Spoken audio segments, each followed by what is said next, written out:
Como sabemos, el tema de hoy, buenas noches, bienvenidos a Voces por Media Calle nuevamente, esta plataforma herediana, novedosa y única en América, en Centroamérica. Bueno, como tenemos hablado la vez pasada, vimos sobre duelo, hoy vamos a ver sobre duelos complicados, que puede complicar un duelo, y la próxima semana veremos el duelo en niños y adolescentes, para terminar el ciclo de este tema que tiene que ver con duelos.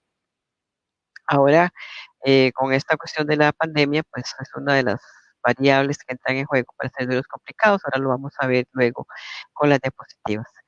Eh, la vez pasada les comentaba acerca de una anécdota digamos, de faltas de respeto, cosas de ese tipo, en un proceso de fase de terminalidad con pacientes terminales. Y quería contarles que también hay anécdotas muy bonitas, muy positivas también, por ejemplo, en el hospital de niños, donde hay niños que los papás quieren bautizarlos, ¿verdad? Entonces se han hecho los bautizos ahí y sobre todo, digamos, bautizos que son por inmersión, que son, digamos, de cultos cristianos no católicos.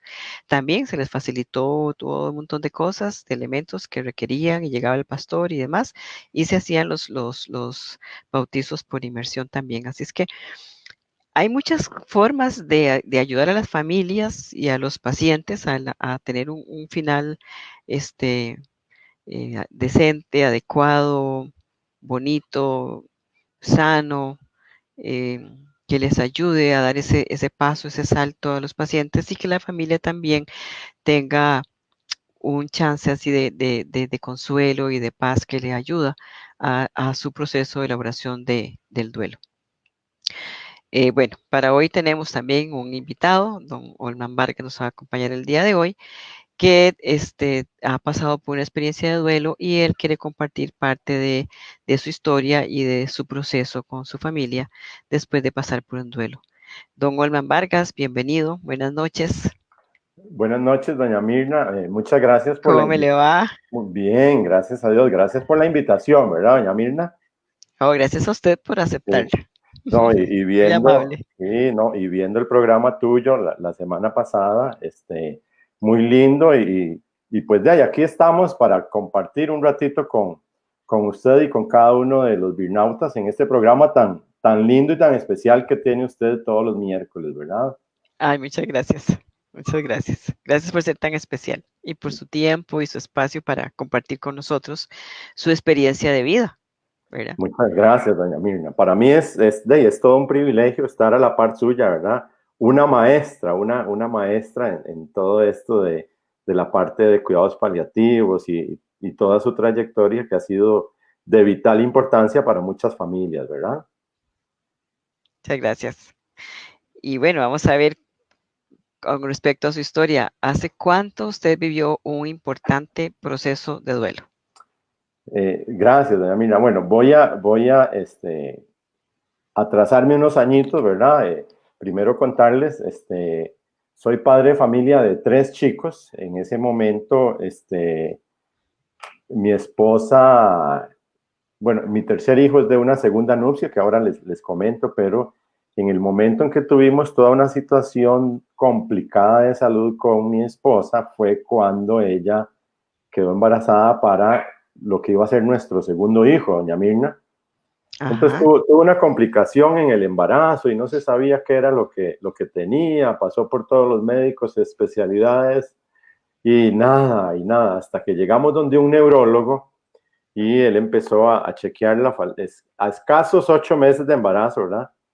Al cumplir los 8 meses de embarazo, el neurólogo le hace este examencito del fondo de ojo y le encuentra la presión cerebral muy alta, por lo cual nos dice que había que intervenirla rápidamente, ¿verdad? Hacer una cesárea y ver qué es lo que estaba pasando en su cerebro. En ese momento lo que hicimos nosotros fue que quedó internada y decidieron los doctores que primero mejor le hacían un TAC para ver qué era, que ya con 8 meses iban a proteger el vientre y entonces en el TAC lo que resultó es que ella tenía un tumor cerebral un meningioma, así es como se le llama, ¿verdad? Ujú. De una dimensión de 13, 14 centímetros, ¿verdad? Era como ver una pelota de béisbol, el tamaño de una naranja, ¿verdad? Entonces rápidamente les cuento esto porque ella fue ingresada ya sabiendo cuál era el problema, le van a practicar la cesárea y entonces en el momento en que le ponen la epidural hace una crisis convulsiva con un fallo respiratorio. Entonces fíjate, Mirna, que de ahí, yo recibo al bebé lindísimo, mi segundo hijo, ¿verdad? En ese momento mi hija tenía 2 años y 9 meses. Entonces yo estaba recibiendo un bebé recién nacido y tenía una chiquitita de 2 años y 9 meses y los doctores me dicen en ese momento, aquí está el bebé, está muy bien, va para incubadora esta noche, ¿verdad? Pero la mamá quedó en coma. Ay, Mirna, viera que a mí se me vino el mundo encima, ¿verdad? Ella, yo tenía ahí 31 años nada más y mi esposa tenía 29. Bueno, Estaban empezando. Ustedes sí, estaban empezando una vida. estábamos empezando un proyecto de vida, ¿verdad? Pero bueno, hay de esas cosas que en ese momento son incomprensibles y muy dolorosas, ¿verdad? Bueno, ella ya salió de su coma como a los 3 días, fue trasladada al Hospital Calderón Guardia y ahí, con todos los riesgos que podía tener una neurocirugía de ese calibre, con Claro. un tumor gigantesco. Para no hacerle la historia larga, pasamos de ahí, de 1995, 10 años con una enfermedad prácticamente terminal, ¿verdad? Aún así los tumores eran benignos, Mirna, pero La ubicación era lo que comprometía. comprometiendo, ¿verdad? Toda la parte neurológica de ella hasta que el desenlace de su vida fue cuando mi hijo, este bebé que nació en ese momento, tenía 10 años. Entonces yo tengo mi momento de enfrentar, como yo le digo, a la hermana muerte. Ajá. Teniendo a mi hijo de 10 años, a mi hija de 12, habiendo pasado por una lucha de prácticamente 10 años de 10 enfermedad. años. Sí, pero quiero decirle, y a todos los que nos están viendo, aunque uno diga, es una enfermedad que pasamos 10 años luchándola, y que uno diría, estoy un poquito preparado. No, No, no, usted sabe que no, Mirna. no, nunca Usted se está sabe que preparado. no. Se sabe, o sea, uno lo sabe a nivel mental, pero aquí Sí. es otra cosa. O sea, Ay, una sí, conexión entre cerebro y corazón son dos dimensiones sí. diferentes. Sí, y como yo le mencionaba anteriormente, pues de ahí uno podrá tener sus profesiones que también yo comparto, parte de su profesión como psicólogo, tenía por ahí también un poquito de estudios en teología y otras cosas, pero en ese momento es un momento que yo digo, tatica Dios, ¿verdad? ¿Qué hago? ¿Qué se hace en ese momento del fallecimiento, ¿verdad? Claro, A pesar de que mi esposa estuvo en una situación de enfermedad y estuvo que a mucha gente no le gusta, pero estuvo en un estado vegetativo por más de un año, ¿verdad? sí, claro. Este, pero el momento en el que se apaga la candelita, como yo digo, ¿verdad? Era una candela que venía una velita Que se poquito va a apagando poquito poco a poco. apagando, y ya cuando se apagó, yo dije, ¿qué hago en este momento, verdad? Quedé totalmente paralizado, Mirna. Sí, claro. Sí, sí, eso fue, ya van a ser 15 años de eso, ¿verdad? Pero sí, fue un momento muy doloroso, muy de que uno dice, jamás estoy preparado para esto, ¿verdad? Así que sí, ese momento de la partida fue bastante, bastante, bastante fuerte y doloroso. Claro, claro. Sí, por más que se espere, siempre, siempre duele. Siempre duele. Sí, y a partir de ahí, pues lo que me correspondió vivir fue ya como papá, criando a dos hijos, ¿verdad? Pero eso, vieras que me dio mucho ánimo y mucha inquietud para investigar y leer mucho sobre el gran misterio de la muerte, ¿verdad? Cuando se nos desaparecen. Pero eso fue tiempo posterior, como, no sé, año, 2 años después. Pero en ese momento de la partida fue, como yo digo, una crisis, ¿verdad? Una crisis terrible. Los que somos creyentes, peleándome yo con Dios a cada rato, ¿verdad? Cosas como estas, y usted que nos está viendo, que yo decía, bueno, me casé, estoy empezando un proyecto de vida y ahora se me fue, Claro.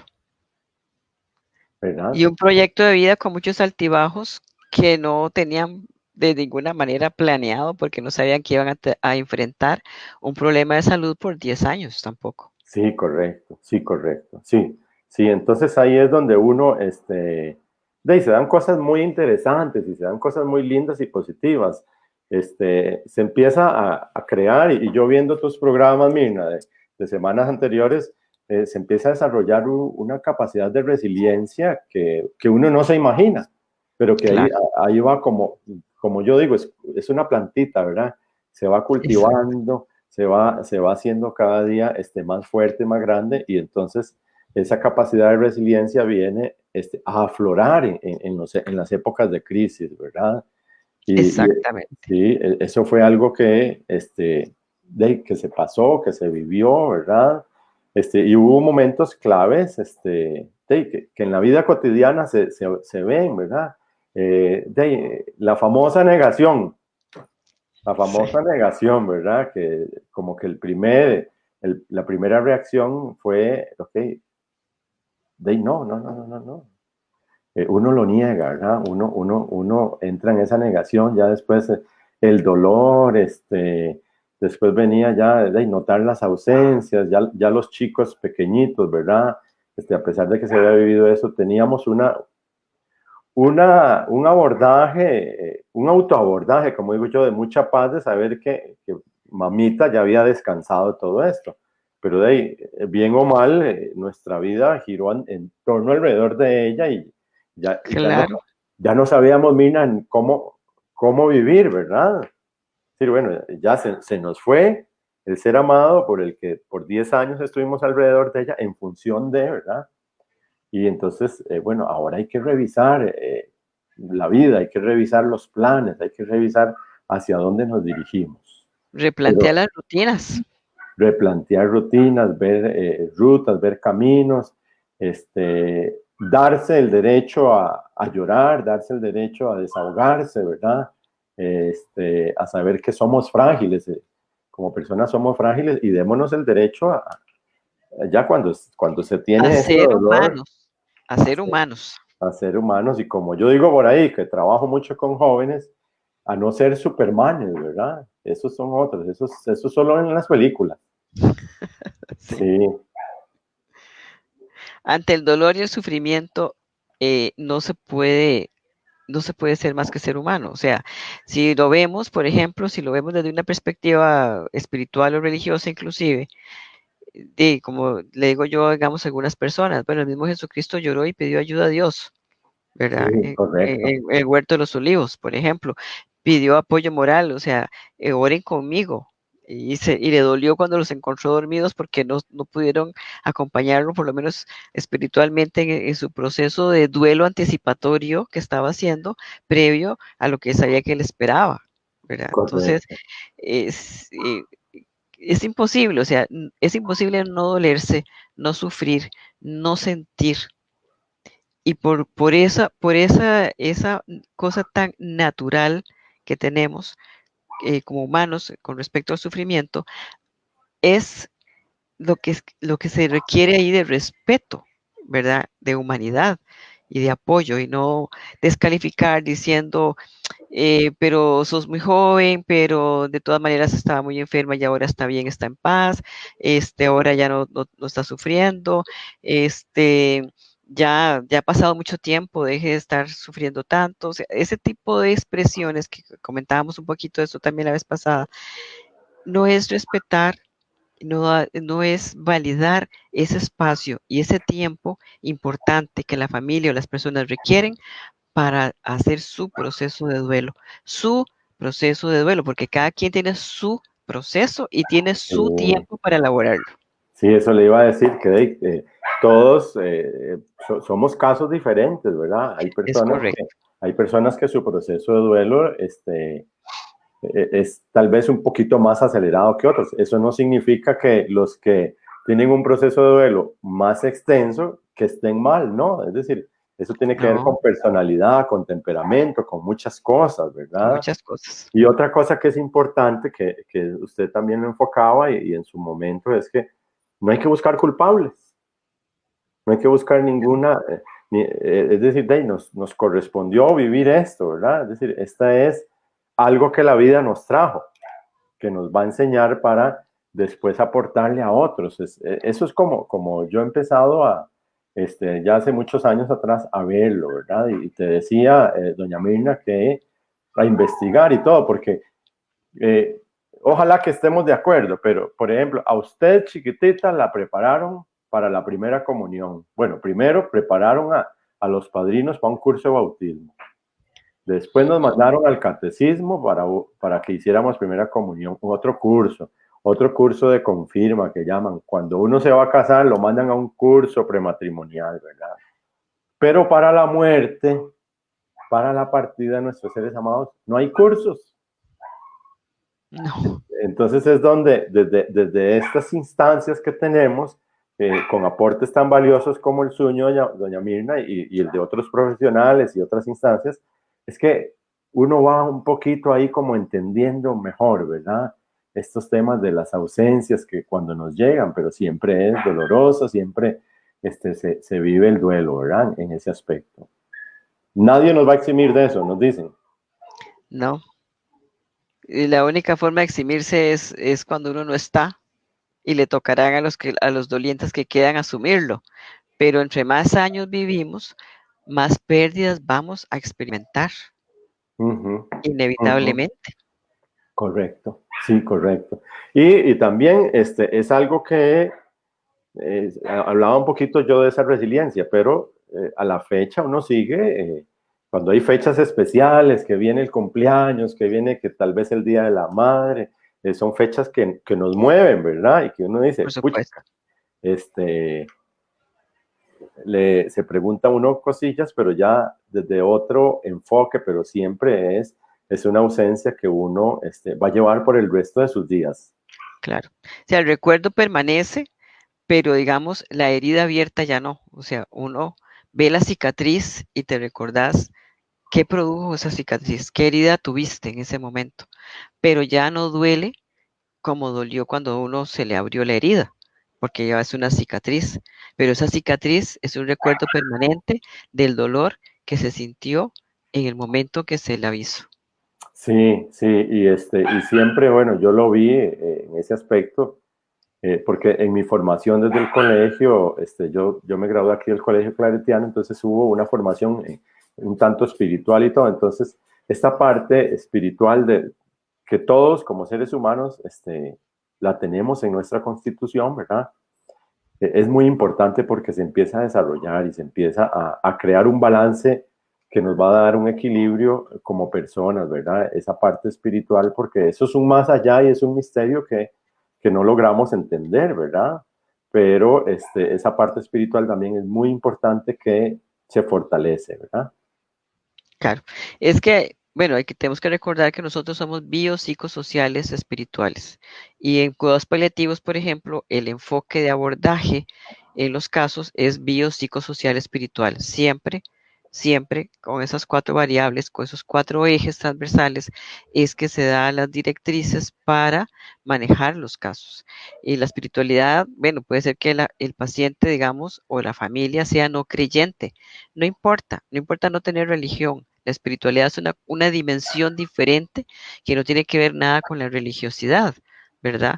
Correcto. Bueno, hay gente que no cree nada en el más allá o en un ser superior, pero sin embargo, hay mucha, o sea, el concepto de espiritualidad es muy amplio. Espiritualidad puede ser simplemente ese sentimiento de amor, de compasión, de apoyo, de sostenerte, de darte la mano, de cuidarte. Eso son actitudes espirituales.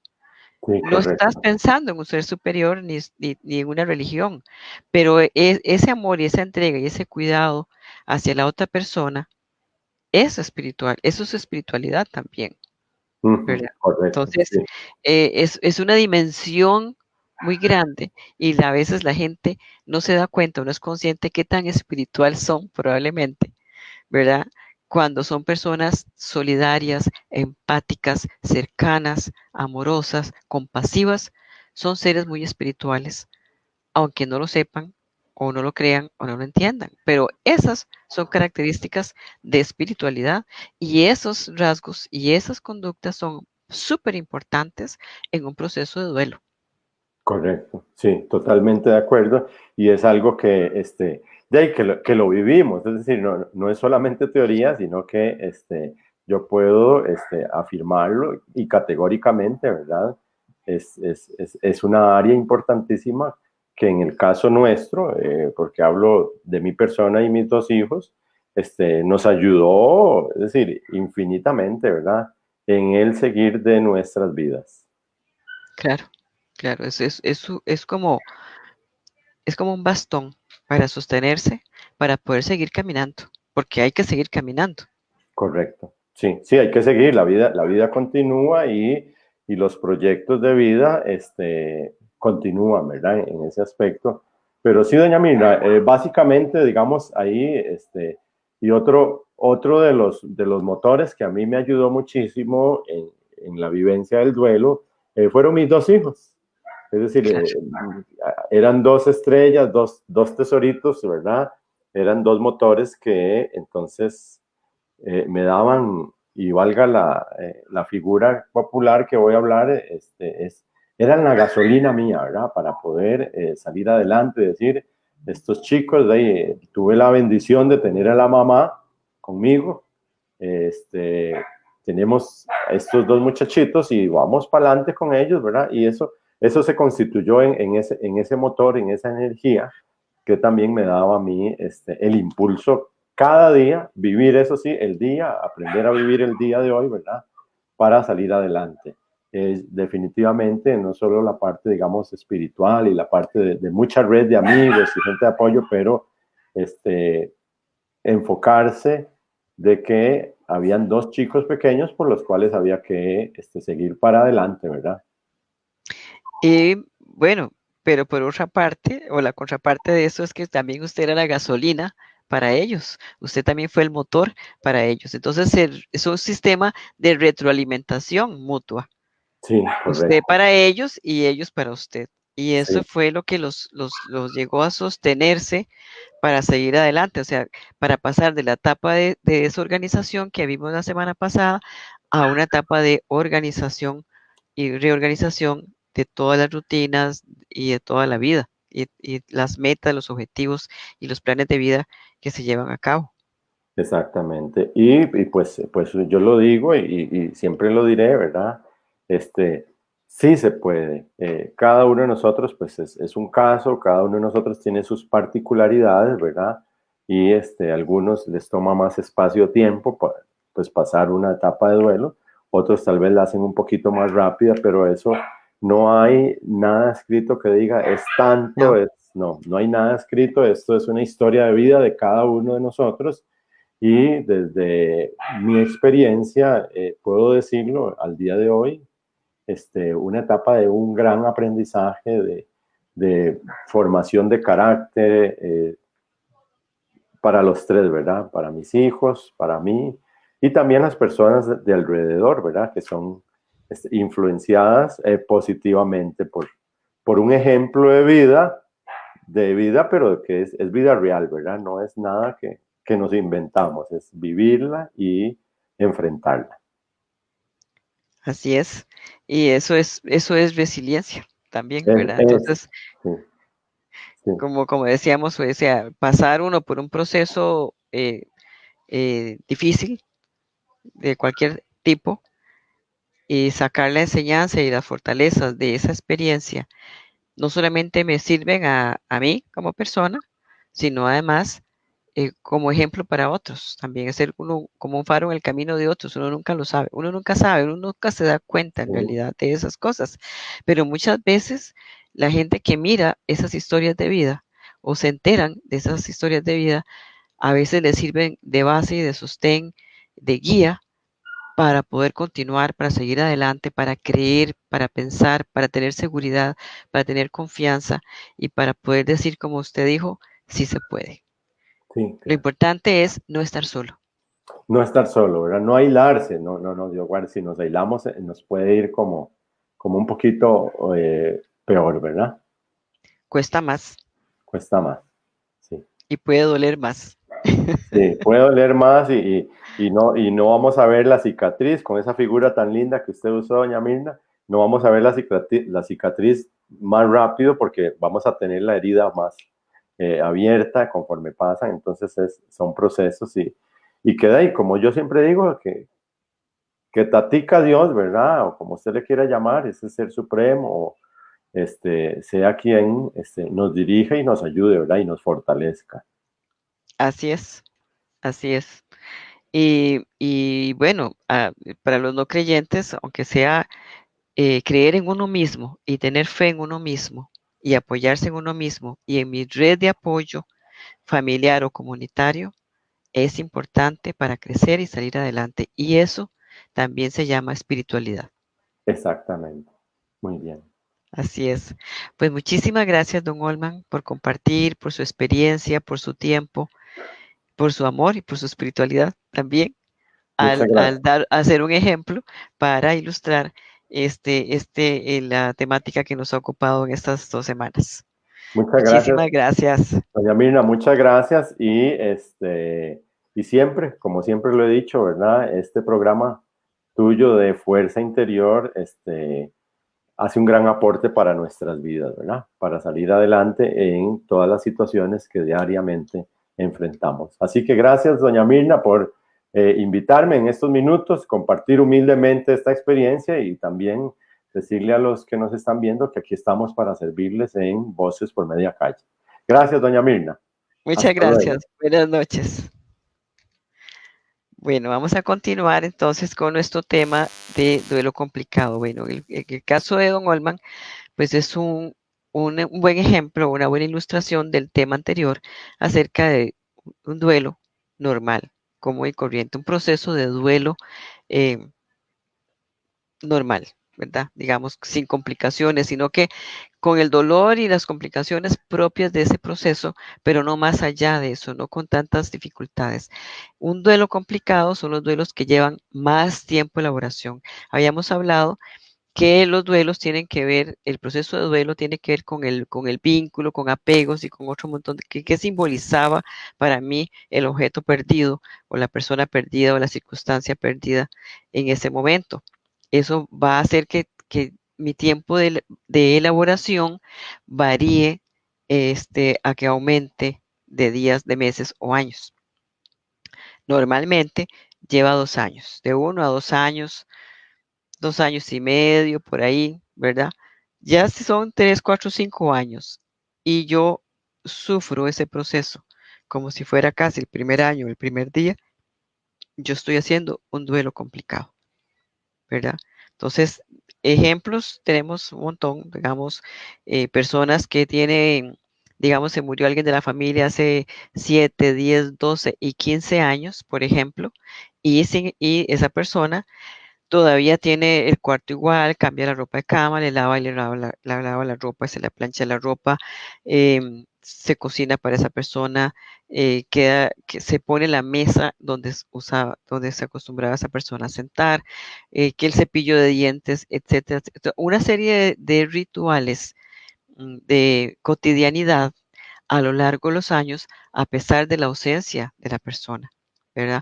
O en el cuarto todo queda exactamente igual, o se hace un altar en su habitación o en la casa y se perpetúa por años y años y años. Eso es un duelo complicado, porque entonces nunca pasó de la etapa de desorganización a una etapa de reorganización con unas nuevas rutinas, con un nuevo estilo de vida, con, digamos, acomodado o estructurado con ese vacío. Eso es aprender a vivir con el vacío y hacer una nueva rutina sin esa persona.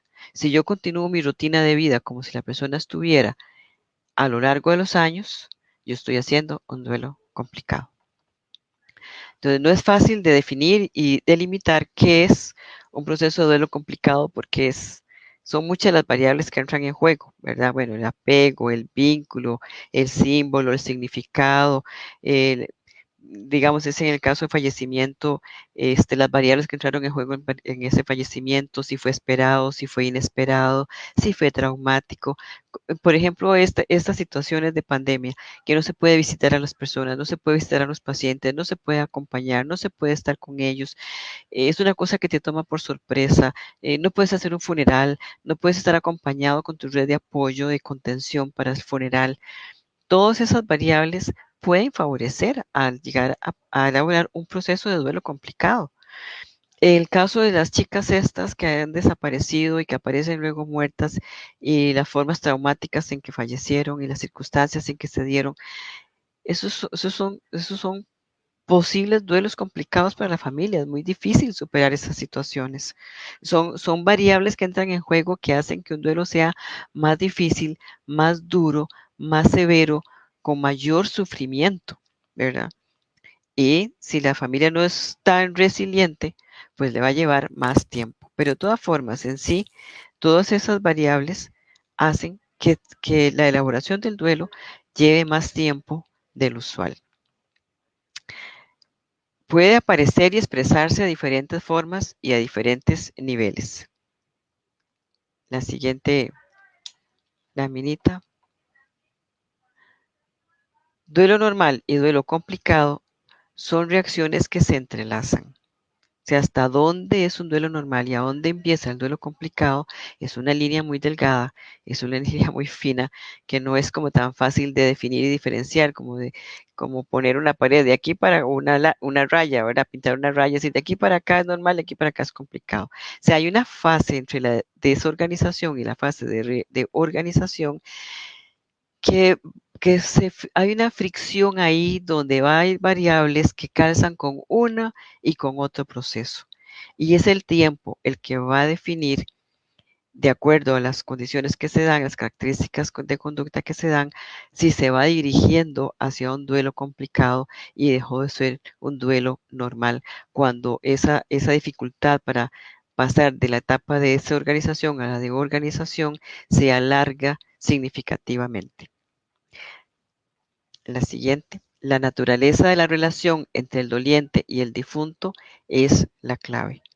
O sea, por ejemplo, si es un padre de familia y era el único ingreso familiar, pues aparte del amor, es toda la complicación que se le viene a esa familia del vacío de la persona y el vacío económico que queda, donde toda la reestructuración que tiene que hacer esa familia para salir adelante puede hacer que complique sus rutinas y complique también y alargue el proceso de duelo, ¿verdad?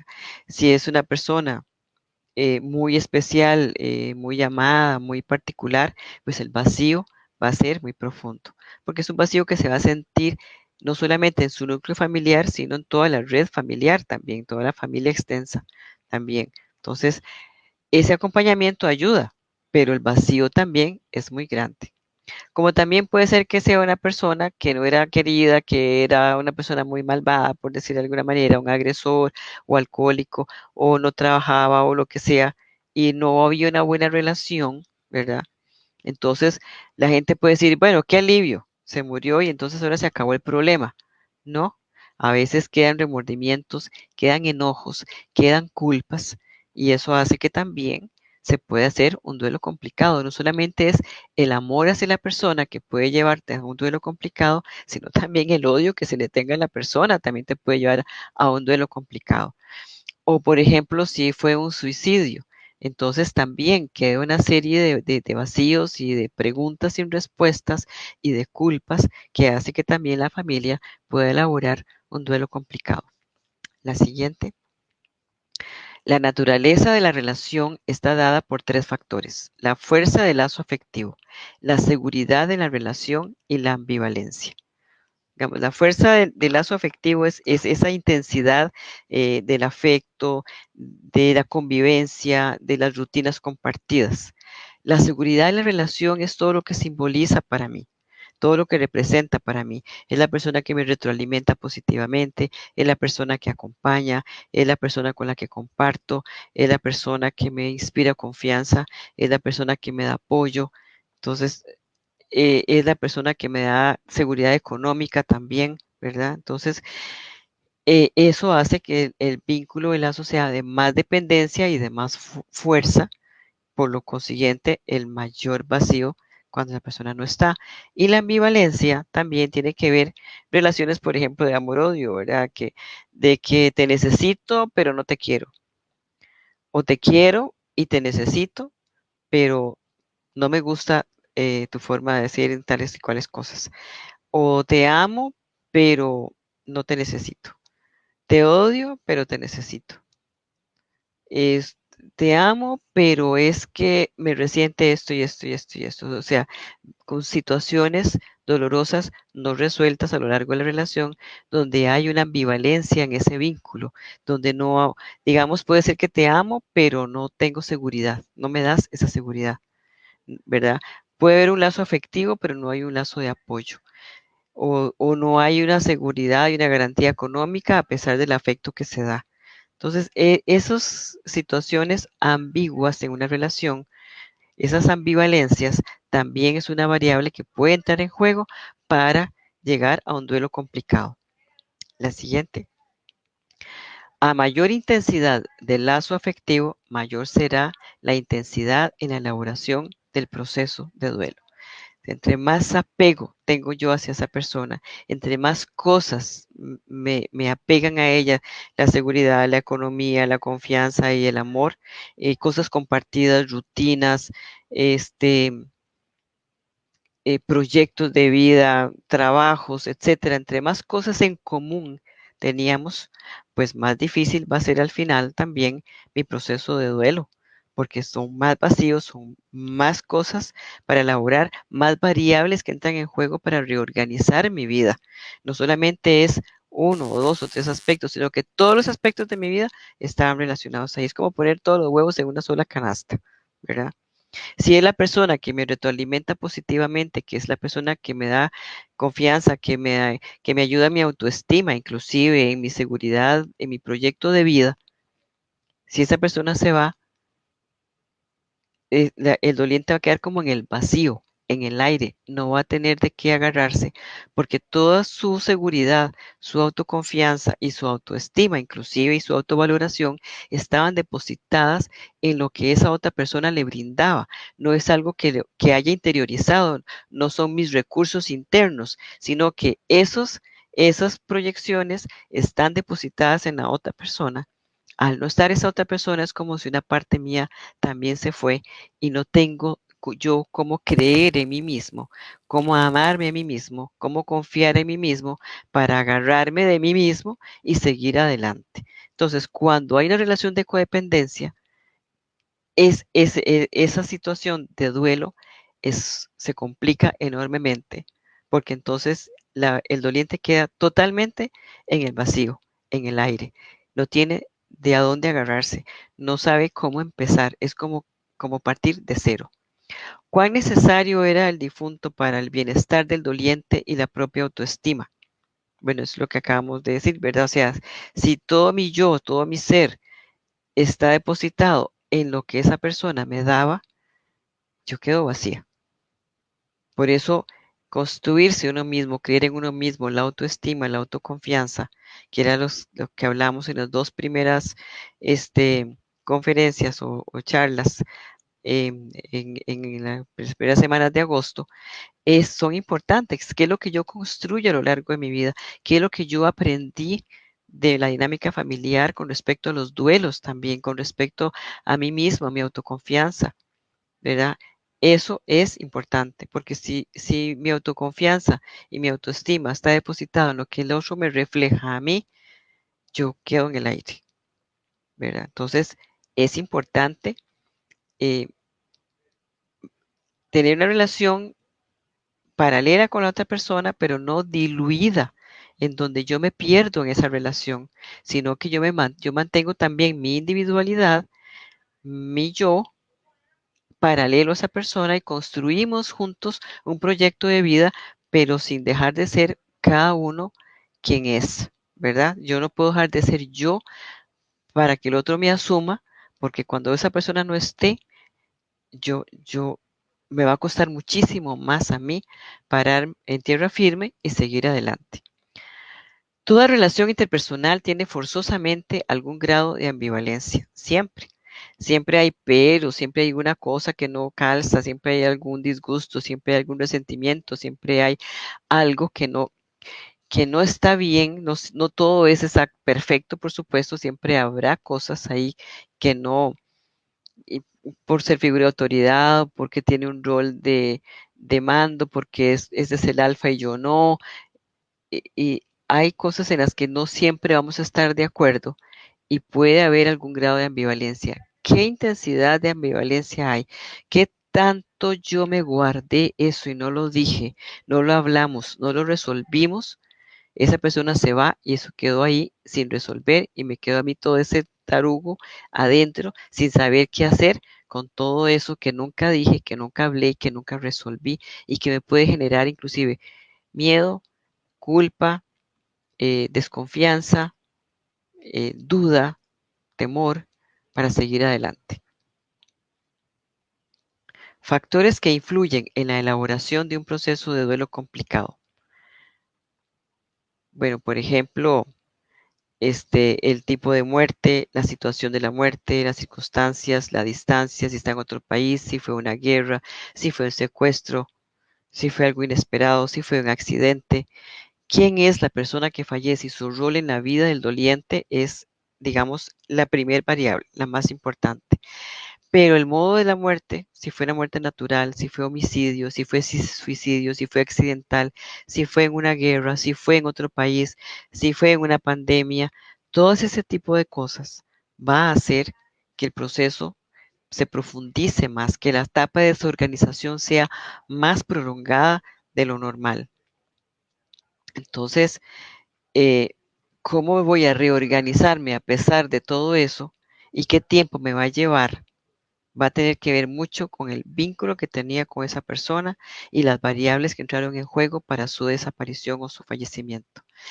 Los antecedentes históricos del doliente, la historia de depresiones, personalidad problemática, cómo han sido los duelos anteriores, cómo aprendí yo a resolver duelos en mi familia.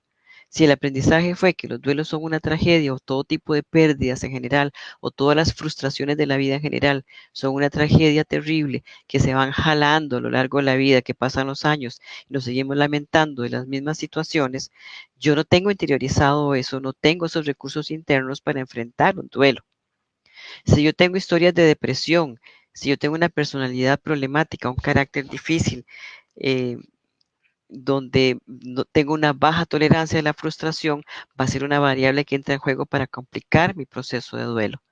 Variables personales como la edad, el sexo, el estado civil, profesión, personalidad con desórdenes mentales, patología mental fronteriza, personalidad dependiente o narcisista, va a hacer que variables que entran en juego que me pueden complicar también a mí ese proceso y me va a llevar muchísimo más tiempo. Voy a estar más tiempo en una etapa de desorganización y me va a costar reorganizar mi vida. Variables sociales, aspectos religiosos, étnicos o culturales, también muchas veces entran en juego. O sea, no es lo mismo aquellas culturas en donde la muerte es una fiesta y el nacimiento es un duelo, que al contrario de lo nuestro, que las tradiciones judeocristianas donde la muerte es un tabú, es un tema del que no se habla. Pero ¿por qué hablas de eso? Mira, cuando me muera quiero que me hagan tal cosa o tal otra. O a mí me gustaría que cuando me muera, ta, ta, ta.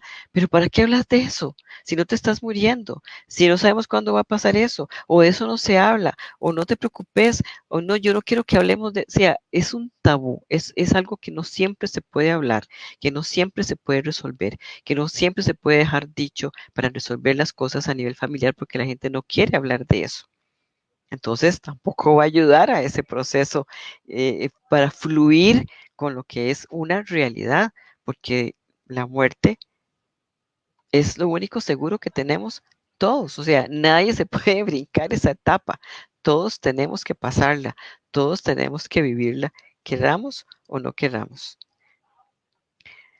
Sí hemos tenido pérdidas múltiples también, o sea, si ha habido situaciones de muertes muy seguidas en una familia, de ahí, cada duelo lleva un tiempo para resolverse, pero si se me suman todos, de la elaboración del duelo va a llevar muchísimo más tiempo también.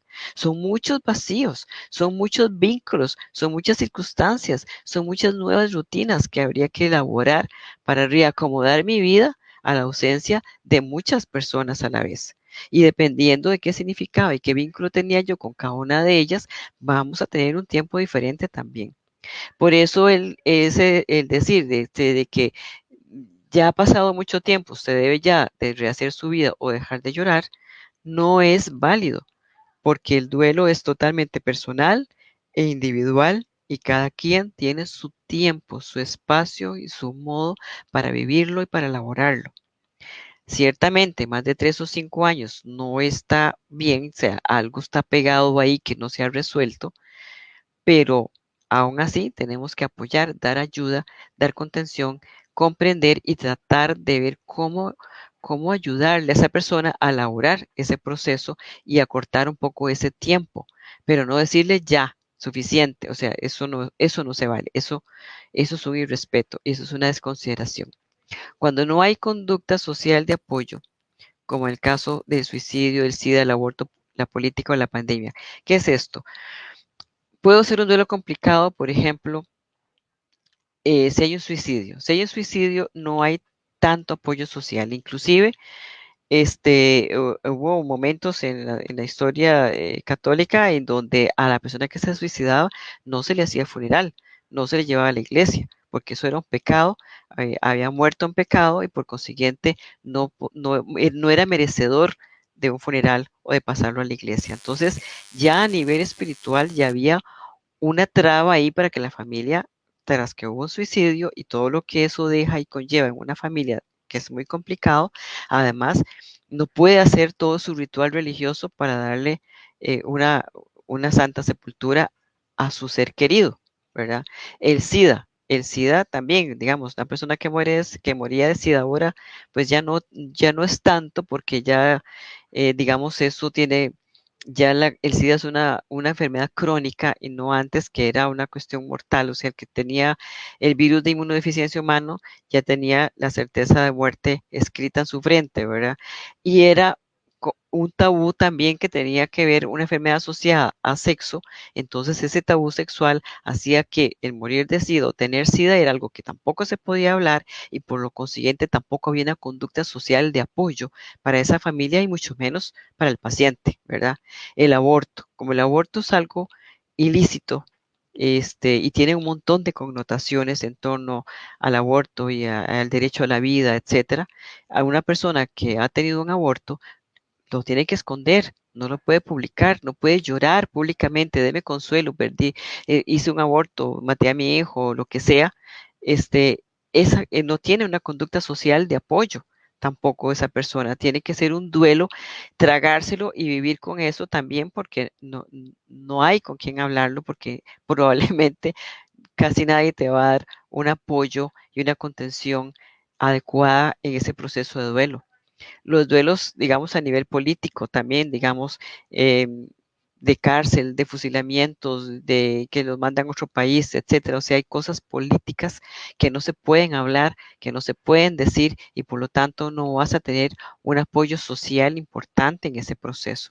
Una pandemia como la que estamos viviendo ahora también, o sea, no puedes ni apoyar al doliente ni puedes apoyar a la familia porque no hay funeral, no hay ceremonia, todos son 4 personas, 10 personas, no pueden estar todos en el cementerio, ni en la funeraria, ni en la iglesia, o ni siquiera a veces un ritual porque las iglesias estaban cerradas. Entonces no hay una conducta social de apoyo tampoco, ni espiritual, ni de contención emocional tampoco. En una guerra que a veces ni aparecen los cuerpos, ni siquiera supiste si se murieron o no se murieron, ¿verdad?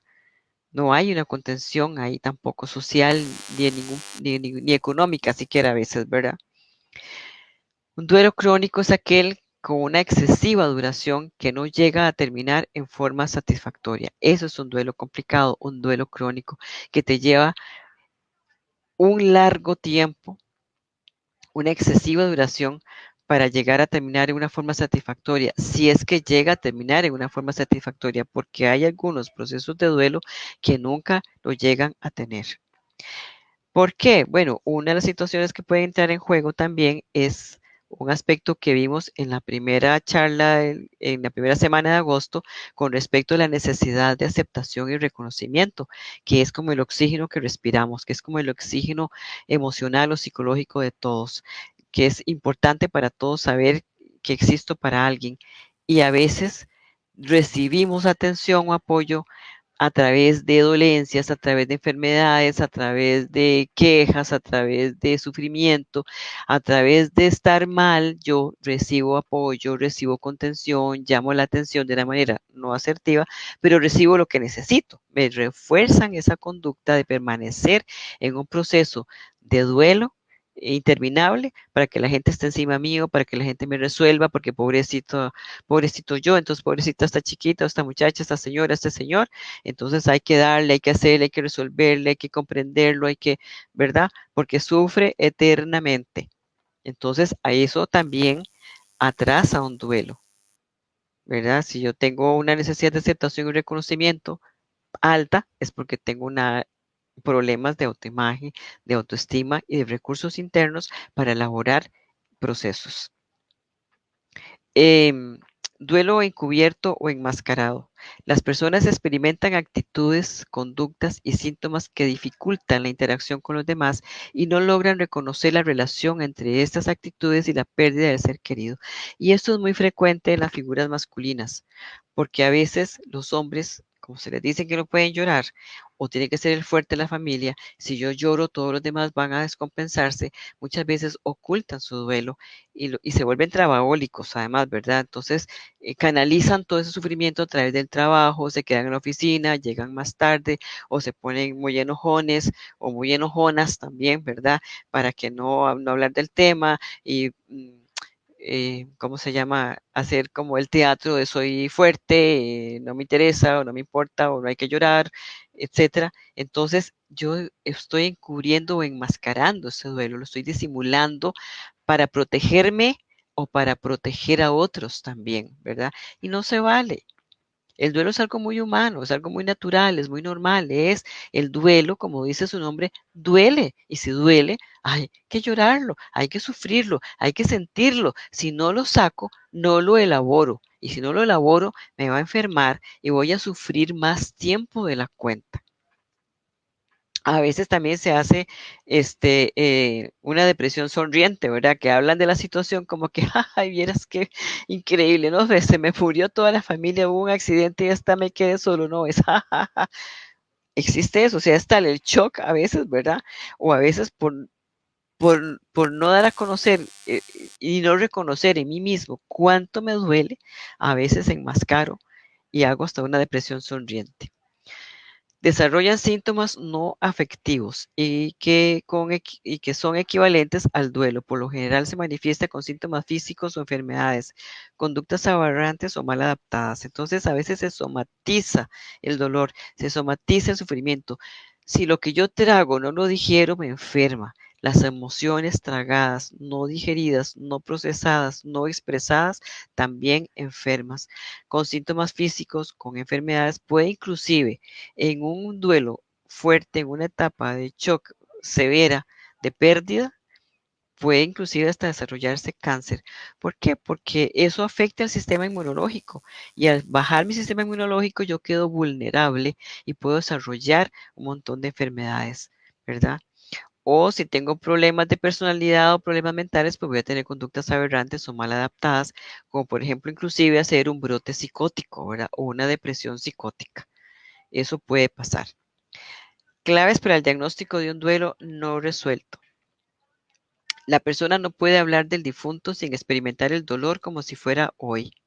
O sea, es normal que en un primer año, los primeros meses, yo hablo de la persona, lo recuerdo o algo me lo recuerda o me lo recuerda en una conversación, que el llanto fluya fácilmente, eso es esperado.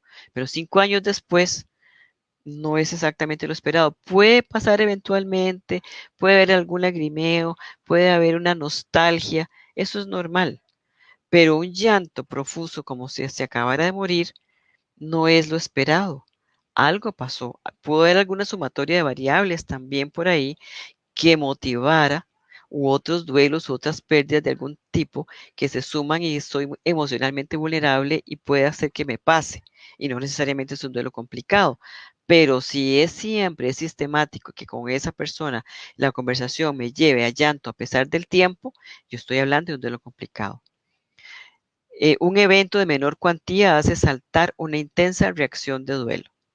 Bueno, eso es tener uno como la gota que derrama el vaso. Significa que yo no estoy resolviendo situaciones, que tengo una serie de cosas acumuladas en mi vida, un montón de duelos posiblemente no resueltos, un montón de frustraciones y de estrés acumulado, que una cosita pequeña puede hacer que yo me desborde emocionalmente, ¿verdad? Y aprovecha la coyuntura de esa idea de duelo o de esa fecha o de esa conmemoración y entonces yo me desbordo, canalizo todo ahí. Una revisión del historial médico del doliente revela que ha desarrollado síntomas parecidos a los del difunto antes de fallecer. Puede ocurrir estos síntomas anualmente o cerca del aniversario o en las festividades. Asimismo, el alcanzar la edad que tenía la persona al fallecer. Eso es muy frecuente que ocurra, por ejemplo, durante el primer año o los primeros meses. Digamos, la empatía que se tiene con la persona fallecida que a veces la persona siente síntomas parecidos. Mira, me duele la cabeza igual. Mira, me dio el estómago igual. Mira, siento tales cosas como esa persona empezó a sentir cuando se enfermó o las personas, o lo que sentía al momento del final de su vida. Entonces, sienten síntomas muy parecidos a los que tenía el fallecido y eso es por empatía o inclusive hasta por temor a la muerte o inclusive por identificarse con el muerto y sentirlo cerca. A veces la persona desarrolla síntomas para sentirse como el paciente o sentirse con el paciente. O por ejemplo, hacer cosas que él hacía, digamos, dos hermanos, uno de los hermanos muere, tal vez uno le gustaba la música clásica y el otro el rock, y el que murió fue el que le gustaba la música clásica. Entonces, el que le gustaba el rock comienza a oír música clásica, comienza a ir a conciertos, comienza a vestir como su hermano, porque es una manera como de tenerlo, de sentirlo cerca. No es que ha cambiado su personalidad, es que se está acomodando a algo que lo haga sentirse con su hermano, haciendo cosas como su hermano, por ejemplo. Eso puede ocurrir en los primeros meses de vida, de fallecimiento, de duelo, pero no 3 o 5 años después. Cambios radicales en el estilo de vida después de que se produce la muerte o cuando se excluye a amigos y familiares o actividades sociales del difunto. Esto probablemente va a hacer que un duelo se complique. Digamos, falleció alguien, cambiemos de casa, cambiemos de barrio, cambiemos de escuela, cambiemos de amigos, cambiemos de música, porque no quiero nada que me recuerde a esta persona. Eso no se hace, porque el proceso de duelo es aprender a vivir con ese vacío, con esa realidad, con esas circunstancias. Si yo, este, hago como borrón y cuenta nueva, yo voy a jalar ese duelo para el resto de mi vida porque no lo resolví en el momento que tenía que hacerlo. Y en una vuelta de esquina, una circunstancia me lo va a sacar y se va a hacer una sumatoria de duelos y el resultado va a ser peor, de mayor sufrimiento. La persona presenta una larga historia de depresión subclínica enmascarada en culpa persistente y baja autoestima. También lo opuesto a esto, cuando se experimenta falsa euforia subsecuente a una pérdida. Bueno, sí, sí, yo tengo rasgos premórbidos de enfermedad, de problemas mentales, de problemas de personalidad, de problemas de depresión, etcétera, de ciertos tipos de neurosis. Por supuesto que eso va a favorecer a que yo pueda hacer un duelo complicado. Cosas que con medicación se puede resolver. La compulsión por imitar a la persona fallecida, sobre todo si la persona no tiene un deseo consciente o competencia para imitar esa conducta, o sea, como que no es, digamos, mi forma de ser, pero yo la imito a esa persona, y eso, como repito, normal al principio del duelo, pero si yo permanezco con ese tipo de conductas o actitudes de imitación a lo largo del tiempo, estoy haciendo un duelo complicado, no he soltado a esa persona. Y o conductas autodestructivas también, digamos, em, que me quiero matar, me quiero suicidar, me tomo más pastillas, me quiero cortar y hacer cosas, ¿verdad? No me tomo los medicamentos para morirme. Eso, digamos, Si soy diabético y no me tomo los medicamentos o no hago la dieta que tengo que hacer, son actitudes suicidas de alguna manera, ¿verdad? Son autodestructivas. Se experimenta profunda tristeza en determinado tiempo cada año, aniversarios, fiestas y demás. Eso es normal siempre, pero en cierta intensidad. Digamos, a los 5 años, 10 años, 12 años, yo puedo recordar, puedo tener alguna nostalgia, puedo inclusive tener alguna tristeza si tengo otros duelos por ahí cerca, pero no una profunda tristeza como si fuera en el primer año. Fobias acerca de la enfermedad que tuvo el paciente. Entonces, ese horror que a mí me dé y estoy buscando ahí si siento, si no siento, si voy al médico, si lo tengo, si no lo tengo, era esa sobreidentificación con el proceso del enfermo también es una complicación en el duelo. El terapeuta debe preguntar y conocer las circunstancias alrededor de la muerte de la persona. Se pregunta cómo fue para usted en este tiempo de enfermedad y muerte, si visitan o no la tumba, si participan en rituales funerarios, digamos que los visiten a cada rato. Hay gente que va todos los días y son 2 y 3 y 4 y 5 años de fallecimiento y van todos. Yo conozco familias que van todos los días al cementerio y si no, por lo menos todos los fines de semana por años, ¿verdad? Entonces significa que hay un gran apego ahí y no han logrado soltar y volver a su realidad. Solo las personas que son capaces de amar fuertemente pueden sufrir una gran pena, pero la misma necesidad de amar sirve para contrarrestar el duelo y así se sanan. Eso es de Tolstoy. Y es un poco también lo que nos ilustraba, un poco parecido a esa frase, lo que nos decía Don Olman, ¿verdad? Hay que buscar esa gasolina, esa motivación en la vida para poder seguir adelante. Y a veces la motivación puede ser mi yo mismo, ¿verdad? Y mi circunstancia, mi proyecto de vida o las personas a mi alrededor, que todos merecemos ser felices y seguir adelante. Bueno, hasta aquí sería esta parte de duelos, de duelo normal, duelo complicado. La próxima semana veremos sobre el duelo en niños y adolescentes para terminar esas etapas. Muchísimas gracias por su atención y su tiempo y muy buenas noches. Que la pasen muy bien y el siguiente programa sirve para relajarnos y descansar mejor. Que tengan dulces sueños. Hasta luego.